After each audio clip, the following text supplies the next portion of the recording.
Muito bem, muito bem, muito bem. No último vídeo, então, nós iniciamos essa série de 4 vídeos sobre o sacramento da confissão. Nesse vídeo a gente quer dar uma continuidade ao vídeo passado e explorar um pouquinho a confissão como sacramento em si mesma, né? Porque a gente, recapitulando no vídeo passado rapidão, a gente entendeu o que no vídeo passado? A gente entendeu o que é a graça santificante, que é a vida divina em nós entendemos o que é a graça. Nós entendemos o que é o pecado, principalmente o estado de pecado mortal, que é o estado de rompimento da nossa união com Deus. Nós entendemos que o batismo é o lugar, é a ocasião que nós recebemos a graça santificante. O pecado mortal é aquilo que nos tira.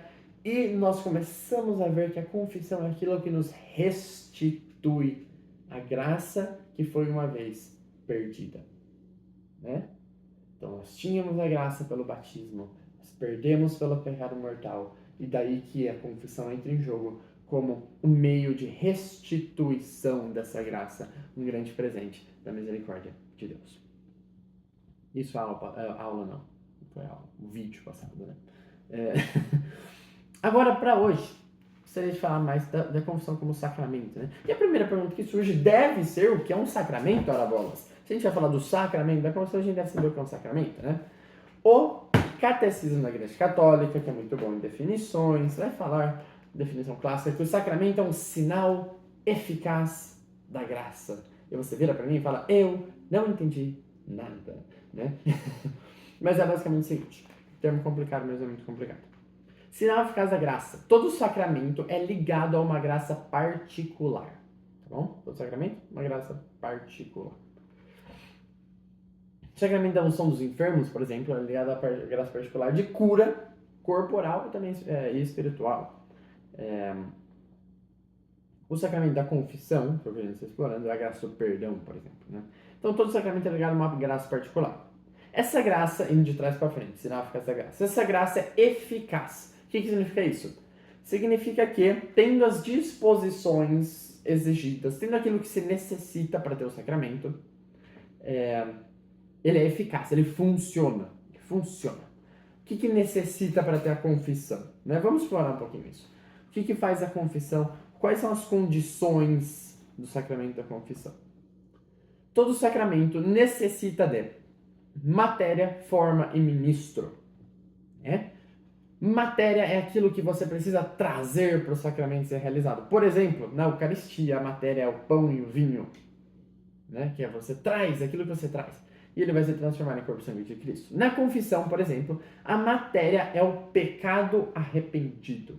Então, o que a confissão faz, a gente já sabe, ela perdoa os pecados, ela reconcilia, né? Isso a gente estava vendo. Ela reconcilia uma alma que está longe de Deus, está separada de Deus, reconcilia essa comunhão. Esse rompimento volta a ser uma união de comunhão, de amizade, de amor verdadeiramente falando. Então, o que você precisa trazer é o pecado arrependido. O que é o pecado arrependido? Né? Isso é a matéria. Não é você chegar lá chorando. Não necessariamente. Mas é você chegar lá com uma intenção, uma disposição de não cometer mais aquele pecado, porque você sabe que ele é ruim. Você sabe que isso é mal e você não quer mais fazer isso. Tá bom?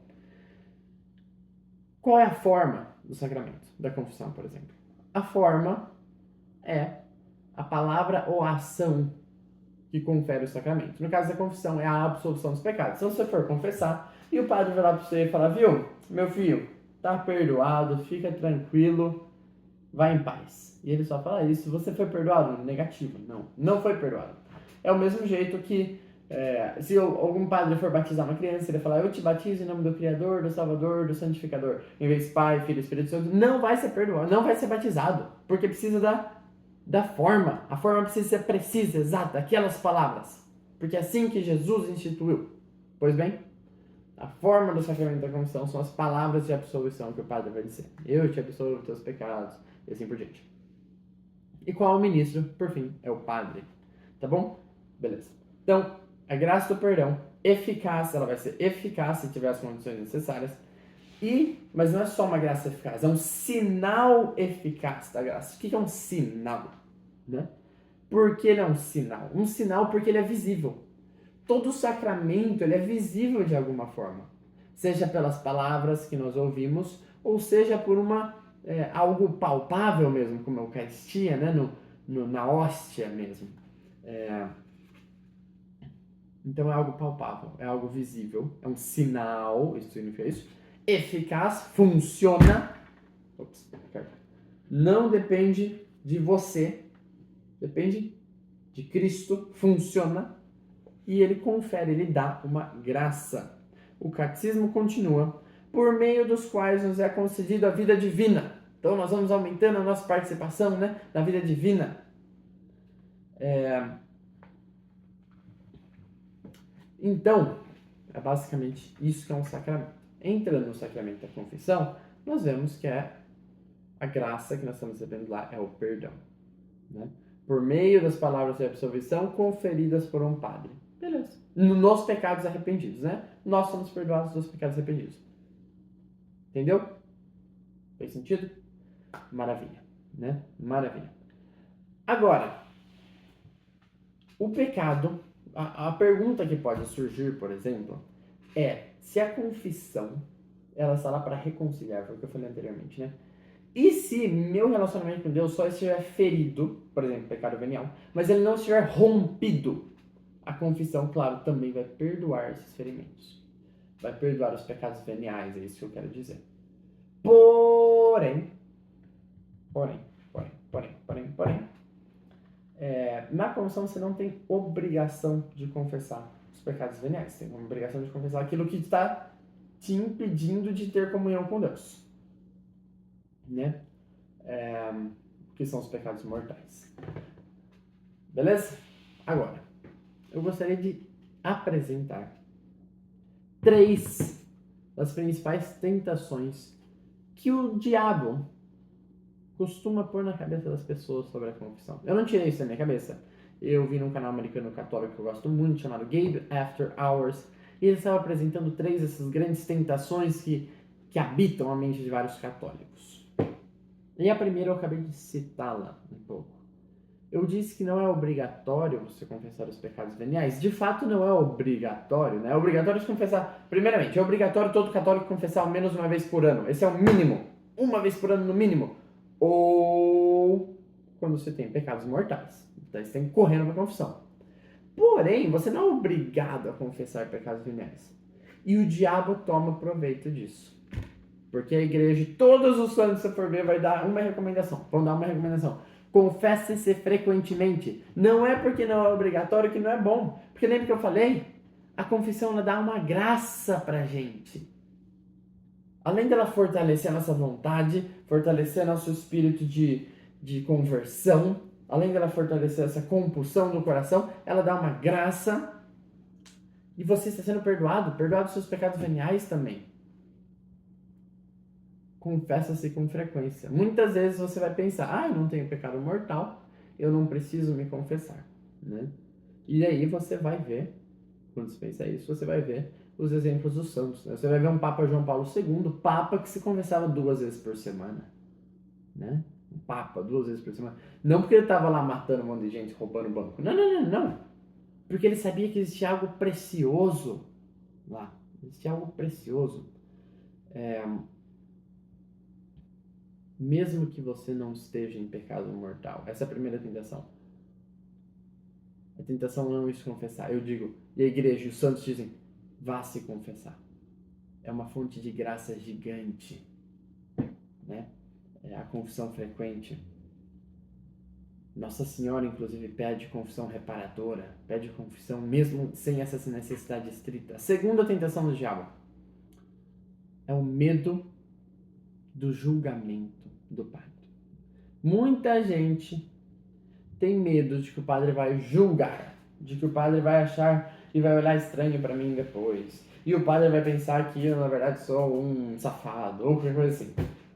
Mas a verdade é que nada disso acontece. Na verdade, o que acontece é a coisa mais bonita do mundo. Uma pessoa está indo diante de uma outra pessoa que ali está representando Jesus Cristo, né? agindo na pessoa dele. E o penitente vai lá e ele expõe tudo que há de mais errado na alma dele, tudo que há de mais sujo na alma dele. Ele está lá se colocando diante de Cristo como o réu que cometeu os pecados mais absurdos, como um réu, o culpado da morte de nosso Senhor. E em vez de um julgamento, em vez de uma bronca, em vez de uma condenação, ele vai ouvir as palavras: Deus, Pai de misericórdia, que pela morte e ressurreição de seu Filho reconciliou o mundo consigo e enviou o Espírito Santo para a remissão dos pecados, te conceda pelo ministério da igreja o perdão e a paz. E daí imagina aquele penitente que acabou de passar a maior vergonha na vida dele, contando tudo que ele fez de errado. Ele ouve aquelas palavras que enchem o coração dele de paz. Eu te absolvo de teus pecados, em nome do Pai, do Filho e do Espírito Santo. O padre não está lá para te julgar. E de fato ele não faz isso, ele ouve confissões com certeza muito piores. Ele está lá para te perdoar. Está lá para te perdoar. Inclusive, é um fato muito legal que os padres, existe um negócio chamado sigilo da confissão. Se um padre alguma vez contar para alguém algo que ele ouviu no confessionário, ele é excomungado, quer dizer, ele é tirado da igreja. É uma das coisas que os padres levam mais a sério, não contar a ninguém aquilo que eles ouvem lá dentro.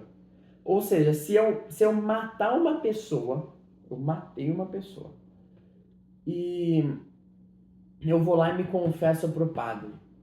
Falo, padre, matei o fulano de tal. Chega a polícia pro padre e fala, eu tô procurando o assassino do fulano de tal. Você pode me falar quem é? O padre não pode. O padre não pode falar, o Guilherme matou fulano de tal. Não pode. É um sigilo absoluto. Nem se for um assassino, nem se for um terrorista. Nenhuma exceção. Nenhuma. Isso é uma das coisas mais bonitas, né? É um lugar extremamente seguro, na verdade. É um lugar extremamente seguro. E a última tentação que muitas pessoas têm na mente é: por que raios que eu preciso me confessar com um padre que também é pecador como eu, faz um monte de coisa errada? Porque, bom, o padre é pecador? É pecador, claro. E outra coisa, então essa é uma verdade, padre é pecador. Segunda verdade, só Deus perdoa os pecados.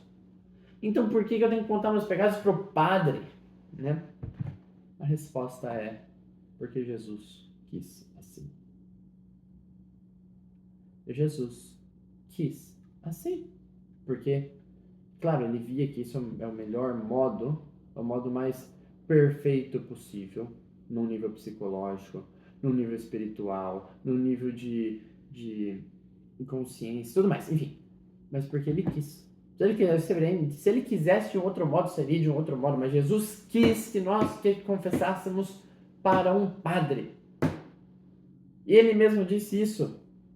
Ele virou para os apóstolos depois que ele ressuscitou, João capítulo 20, e disse: a quem perdoardes os pecados, lembrando que os apóstolos são os bispos, que são os padres, a quem perdoardes os pecados serão perdoados, a quem não perdoardes os pecados não serão perdoados. Ou seja, os padres têm a autoridade de perdoar ou de reter os pecados, porque Jesus deu essa autoridade no nome dele. Os padres ali estão usando do poder de Cristo, eles estão agindo dentro do poder de Cristo, in persona Christi, se fala em latim. Então tem que conversar com o padre? Sim, porque é assim que Jesus quis, porque os padres são os ministros de Cristo na terra. Segundo lugar, o padre não vai te julgar, o padre não vai revelar. Terceiro lugar, por mais que não seja estritamente obrigatório, confessa-se com frequência. Confessa-se dos seus pecados veniais, porque isso é uma grande purificação interior, purificação de consciência. É uma grande profundidade espiritual que vai ser ganha. Né? As 3 tentações são basicamente essas. Né? Para concluir, portanto, foi um vídeo mais explicativo, talvez um pouquinho mais complexo, com bastante coisas para tratar, mas é o seguinte: a confissão é essa graça do perdão. Essa graça do perdão, dada por meio do padre, que é o ministro, pelas palavras da absolvição, que é a forma, que é dada na matéria que são os pecados arrependidos, na matéria da confissão. A graça recebida ali é o perdão e a reconciliação. Lembra, né? A relacionamento rompido é reconciliado. E a gente volta no estado de graça. Essa é a maravilha. Um pecador que entra em estado de pecado mortal, estava indo para o inferno, sai do confessionário em estado de graça. E se morrer depois do confessionário, sair da igreja, atravessar a rua e bater num carro, e o carro atropelar, ele vai para o céu. Mesmo se passou os últimos 90 anos da sua vida em pecado mortal, um assassino cruel, ele vai para o céu, porque ali a graça foi restituída. Ele está no estado de graça. É isso que importa. O estado de graça. Não é? Que paz, que alegria, como diz São José Maria Escrivá, nós não devíamos ter no coração ao crermos que estamos em estado de graça. Somente ao saber do fato, não saber porque a gente não sabe, mas somente a crer no fato que nós estamos em estado de graça, nós deveríamos exultar de alegria. Exultar de alegria. De fato, dizer nada mais importa, num certo sentido. Da minha vida pessoal, claro que eu ainda vou buscar a salvação dos meus irmãos, mas para mim, se eu estou no estado de graça, isso é tudo que importa. Porque isso é a vida divina, isso é Deus. Não é isso? A confissão, então, é esse grande remédio, é esse grande auxílio para os pecadores. Jesus viu a nossa fraqueza, teve misericórdia de nós e nos deu a confissão. A quem perdoar os pecados serão perdoados. A quem os reterdes lhes serão retidos, disse nosso Senhor. Portanto, antes da gente discutir no próximo vídeo como confessar bem, só queria fazer um convite. Usufrua desta graça. Não espere para confessar só quando você precisar. Porque confessando-se frequentemente, você vai se fortalecer para não precisar chegar um dia e se encontrar no estado de pecado mortal, né? Muito bem.